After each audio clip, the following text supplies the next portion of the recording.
So aku pun, dia bawa aku pergi ke bilik Datuk Ali Syukri. Sorry Datuk cerita pasal ni sikit. Lepas tu masuk-masuk, ni semua. Memang masa tu live memang jantung aku nak Satu persoalan je aku nak tanya. Yes, karakter dia. Itu paling best. Aku rasa ramai lah orang nak tahu kan. So bila aku masuk, duduk.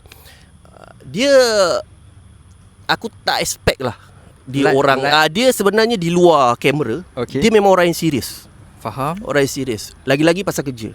Kau jangan main-main dengan dia pasal kerja. Kau memang kena tu. Memang hardcore. Walaupun tapi dia ada juga lawak-lawak juga. Tapi mostly pasal kerja dia memang 200% tegas tu memang tegas. Faham. So bila dia interview aku, tanya-tanya semua, mula-mula aku tak plan nak kerja dengan dia. Aku plan nak job. Contoh macam ni, boleh tak pas kat aku YouTube punya footage, aku edit kan, dia bayar lah aku buat video. Kira buat work from home lah. Dan masa tu aku siap buat laptop je.